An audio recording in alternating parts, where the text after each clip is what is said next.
So today's topic is role of photosynthetic pigments in photosynthesis.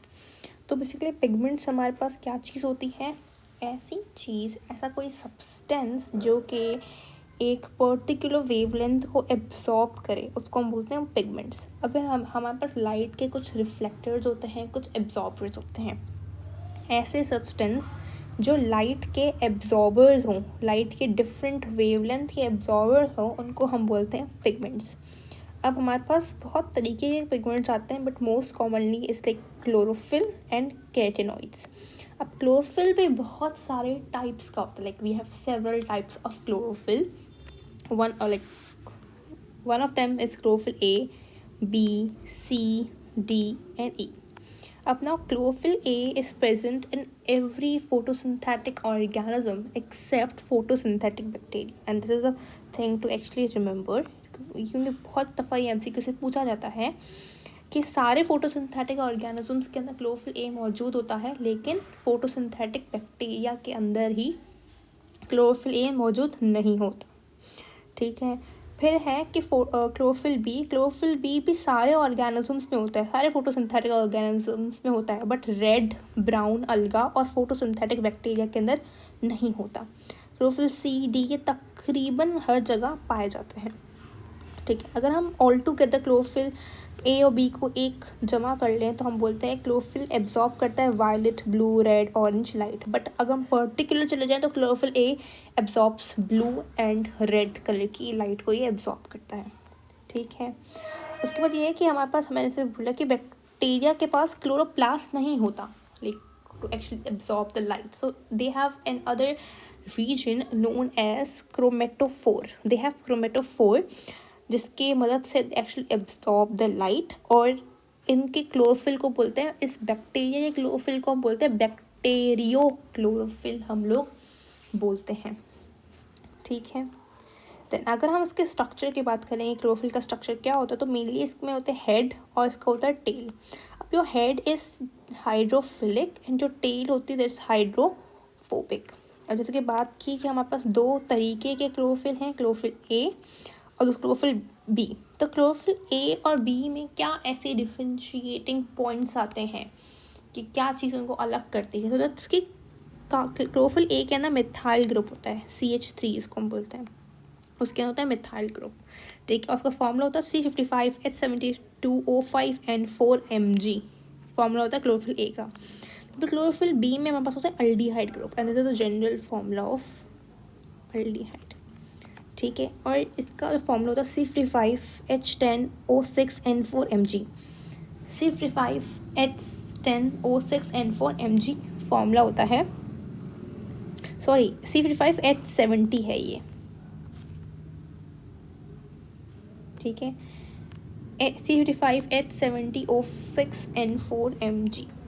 ठीक है. ये होता है क्लोरोफिल बी. अब अगर हम इनके स्ट्रक्चर के पास जाएं तो ये कुछ इस तरीके का स्ट्रक्चर होता है हमारे पास क्लोरोफिल का. बेसिकली एक रिंग होती है, ये एक रिंग. ठीक है. इस रिंग को बोलते हैं पोरफायरिन रिंग. ठीक है. इसको बोलते हैं पोरफायरिन रिंग. अब इन रिंग्स के अंदर कुछ इस तरीके का एक रिंग बनी हुई होती है, इसको बोलते हैं पायरोल रिंग. ठीक है. ये आप देख सकते हैं इस तरीके की रिंग बनी हुई है, इसको बोलते हैं पायरोल रिंग. इसके साथ नाइट्रोजन इस तरीके से अटैच होता है. इस पूरे स्ट्रक्चर को बोलते हैं हम पायरोल रिंग है. ठीक है. जैसे कि 4 हमारे पास पायरोल रिंग्स होती हैं एक पोरफायरिन रिंग के अंदर, तो इसलिए हम पोरफायरिन रिंग को हम बोलते हैं टेट्रा पायरोल रिंग. अब टेट्रा हेयर स्टैंड्स फॉर 4, मतलब 4 पायरोल रिंग मौजूद हैं पोरफायरिन बोलते हैं इसको. ठीक है. अब इस पोरफायरिन रिंग को ही हम बोलते हैं टेट्रा पायरोल रिंग. क्यों? क्योंकि इसके अंदर ये इस एक स्ट्रक्चर को हम पायरोल रिंग बोलते हैं, और से 1 2 3 4 पायरोल रिंग है, तो हम बोलते हैं टेट्रा पायरोल रिंग. ठीक है. ठीक है. ये तो हो गया हमारे पास हेड रीजन हमारा. और हेड रीजन क्या है? हाइड्रोफिलिक. नीचे होती है एक टेल रीजन. यहाँ पे ये बहुत सारे कार्बन से बना हुआ होते हैं. टेल रीजन को बोलते हैं लॉन्ग फाइटोल चेन. इसका formula C20H39, but this formula is not very important. मैंने अभी तक तो किसी MCQ में नहीं देखा, बट इफ़ आई लाइक मुझे कहीं दिखा तो I will definitely share with you guys. ठीक है. अब असल में क्या होता है, ये कि नाइट्रोजन है. ठीक है, ये नाइट्रोजन है और बीच में लगा होता है मैग्नीशियम। अब this magnesium is actually important. We also say that magnesium is really important for the process of photosynthesis. अगर मैग्नीशियम की डेफिशिएंसी हो जाए तो फोटोसिंथेसिस के रेट में अफेक्ट पड़ता है। ऐसा क्यों? Because the pigment chlorophyll is mainly like उसके कोर पार्ट में मैग्नीशियम मौजूद है। अगर मैग्नीशियम की डेफिशिएंसी होगी तो क्लोरोफिल नहीं बनेगा। क्लोरोफिल नहीं बनेगा तो लाइट की एब्जॉर्प्शन नहीं हो पाएगी। ठीक है, so magnesium is the most important part. ठीक है, उसके बाद like we have the porphyrin ring, sorry the pyrrole ring. तो उसके अंदर कार्बन नंबर 1, कार्बन 2 और कार्बन 3। नाउ इस कार्बन पे अगर फंक्शनल ग्रुप आ जाए मिथाइल तो हम इसको बोलते हैं दिस इज क्लोरोफिल ए। ठीक है, अगर इस C3 पे आ जाए मिथाइल तो हम इसको बोलते हैं this is chlorophyll A actually. But अगर मैं बोलूँ द सेम स्ट्रक्चर हो हियर एज वेल, अगर इसी कार्बन नंबर 3 पे CHO मतलब एल्डिहाइड ग्रुप आ जाए तो मैं बोलूँगी क्लोरोफिल बी है मेरे पास। ठीक है, this is the main difference. Now long chain हो गई, ये हो गया। अच्छा, यहाँ पे हमारे पास एक और स्ट्रक्चर होता है तो बोलते हैं साइक्लोपेंटेनोन। ठीक है, 1 2 3 4 ये 5 कार्बन। साइक्लोपेंटेनोन का स्ट्रक्चर होता है, ये मिथाइल ईस्टर से बना हुआ होता है। इसका भी फॉर्मूलाज होते हैं बट दैट्स नॉट इम्पॉर्टेंट, ये MCQs में नहीं आया था, बट जितना MCQs में आता है आई टोल्ड यू। उसके बाद ये है कि अब हमारे पास होता है ये कहाँ मौजूद है, ये क्लोरोफिल ए, ये हमारे पास थैलाकोइड की मेम्ब्रेन पे मौजूद है। ठीक है, ये भी MCQs पूछा जाता है कहाँ है, थैलाकोइड सरफेस पे, मेम्ब्रेन पे है, ल्यूमिन में, कहाँ पे? तो दैट्स ऑन द थैलाकोइड की मेम्ब्रेन पे। तो इस तरीके से होता है कि हेड इस तरह से लगा हुआ होता है और जो फाइटोल रिंग होता है वो नीचे होता है। तो हम बोलते हैं हेड जो करता है लाइट एब्जॉर्ब कौन करता है? हेड। ये भी एक MCQs है कि क्लोरोफिल का कौन सा पार्ट, कौन सा स्ट्रक्चर, कौन सा पार्ट एब्जॉर्ब करता है लाइट, तो दैट्स हेड रीजन, और ये MCQs में आया हुआ भी है। ठीक है, अभी जो फाइटोल रिंग है, ठीक है, ये फाइटोल स्ट्रक्चर है, ये बेसिकली टू इंकॉर द क्लोरोफिल। इंकॉर का मतलब होता है सपोर्ट, कि आप देख रहे हो ये सपोर्ट कर रहा है इस क्लोरोफिल के मॉलिक्यूल को यहाँ पे इस थैलाकोइड की मेम्ब्रेन पे। इसको बोलते हैं फाइटोल लगा टू इंकॉर द क्लोरोफिल। ठीक है, सो आई होप आपको दिस इज क्लियर। आगे हमारे पास है कैरेटेनॉइड्स। ठीक है, अब कैरेटेनॉइड्स क्या चीज़ें? ये टर्पेनॉइड लिपिड होता है। टर्पेनॉइड लिपिड की टाइप होती है टर्पेनॉइड्स, जो बना हुआ होता है that consist of isoprenoid units, जिसको बोलते हैं C5H8 that might be have studied in biological molecules. अब लिपिड का सेक्शन होता है, we have 4 type of lipids, conjugated lipid, we have terpenoids होते हैं हमारे पास, we have simple lipids, we have and the type. ठीक है, काफ़ी तरीके के लिपिड्स होते हैं हमारे पास। ठीक है, अब carotenoids is not a necessary pigment but a accessory pigment that I have discussed in my previous lectures. ठीक है, अब क्या होता है, पहले जो एनर्जी आती है पहले वो कैरेटेनॉइड्स के पास जाती है, कैरेटेनॉइड्स ट्रांसफ़र करते हैं उसे क्लोरोफिल बी में, क्लोरोफिल बी उसे ट्रांसफ़र करता है क्लोरोफिल ए में। ऐसा क्यों? क्योंकि लाइट की इंटेंसिटी, अगर लाइट ज़्यादा इंटेंसिटी से आ रही है फॉर एग्जाम्पल और डायरेक्ट क्लोरोफिल ए को हिट करे तो माइट पॉसिबल कि क्लोरोफिल ए डैमेज हो जाए। तो बेसिकली ट्रांसफ़र ऑफ एनर्जी होता है।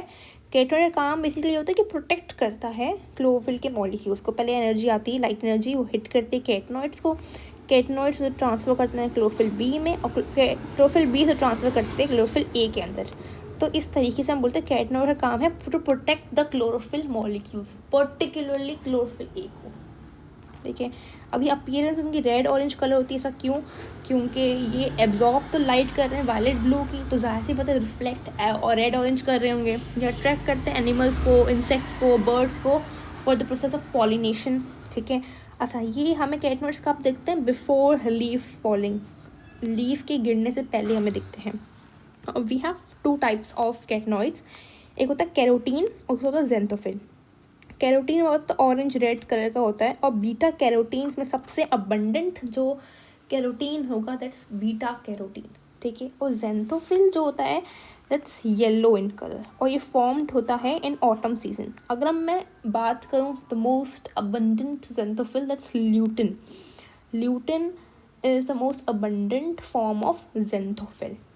ठीक है, अच्छा, we have 2 types of basically plants होते हैं हमारे पास। ठीक है, एक प्लांट्स हम बोलते हैं, इसको बोलते हैं एवरग्रीन प्लांट्स। ठीक है, दूसरा होता है डेसीडस प्लांट्स हम बोलते हैं। ठीक है, एवरग्रीन प्लांट्स वो जो हमेशा मतलब ग्रीन नहीं रहते, their leaves never fall down, ठीक है, they are known as evergreen plants. पर दूसरा हमारे पास टाइप के होते हैं डेसीडस प्लांट। अब डेसीडस क्या होते हैं, जिनके लीफ फॉल कर जाते हैं, उनको बोलते हैं वो डेसीडस प्लांट है। अब what is the reason why there leaves actually fall down? तो हमारे पास एक हार्मोन होता है, उसको बोलते हैं auxin. Like in plants we don't have nervous system, we have hormonal system, we have chemical coordination in plants. इसमें कोई नर्वस कोऑर्डिनेशन नहीं है, कोई प्लांट के पास कोई ब्रेन नहीं है, कोई न्यूरॉन्स नहीं है उसके पास, but it do have chemical coordination, ठीक है। अच्छा, तो ऑक्सिन का काम होता है एंटी एप्सिशन। अब एंटी एप्सिशन का मतलब होता है प्रिवेंट करता है लीफ की फॉलिंग को। लाइक अगर ऑक्सिन प्रेजेंट है, इसका मतलब है लीफ फॉल नहीं हो रहा। अगर ऑक्सिन की डेफिशिएंसी है, इसका या ऑक्सिन रिलीज नहीं हो पा रहा सही से, इसका मतलब है कि एंटी एप्सिशन, मतलब इसका मतलब लीफ फॉल होगा। तो प्रिवेंट लीफ फॉलिंग के टर्म को बोलते हैं एंटी एप्सिशन, ठीक है। लेकिन फिर भी हम बोल रहे हैं कि डेसीडस प्लांट मतलब ऑक्सिन के होते हुए भी प्लांट्स जो हैं वो उनके leaves are being fallen down. तो ऐसा क्यों? तो ऐसा क्या होता है कि ऑटम सीजन के दौरान वी नो कि डे हमारे पास डे लाइट शॉर्ट होती है और नाइट लॉन्ग होती है, और this auxin is highly triggered, highly stimulated by the influence of light energy की काफ़ी ज़रूरत होती है ऑक्सिन को। तो डे लाइट में क्या होता है, लो लाइट है, हमारे पास लो लाइट एनर्जी है, तो ऑक्सिन जो लो लाइट है इसका मतलब है ऑक्सिन स्ट्यूमुलेट नहीं हो पा रहा। जब ऑक्सिन स्ट्यूमुलेट नहीं हो पा रहा तो इसका मतलब है कि उसकी वो रिलीज भी नहीं होगा, वो उतना ज़्यादा प्रोड्यूस भी नहीं होगा। जब प्रोड्यूस नहीं होगा तो प्रिवेंट लीफ फॉलिंग कौन करेगा, कोई भी नहीं करेगा। तो इसलिए लीफ हमारे पास फॉल कर जाते हैं ऑटम सीजन के दौरान। तो इसलिए बोलते हैं ऑटम को we call it as the season which actually leaves fall down, ठीक है। तो it's just because of auxin and the light, ठीक है। So I hope this is clear to you. Moreover, this is just the difference between chlorophyll A and B, वही है जो मैंने आपको पढ़ाया अभी। You could have a look over here. अगर कुछ भी नया लिखना है तो you could actually write in the comment section and I'd actually love to answer you guys. Thank you.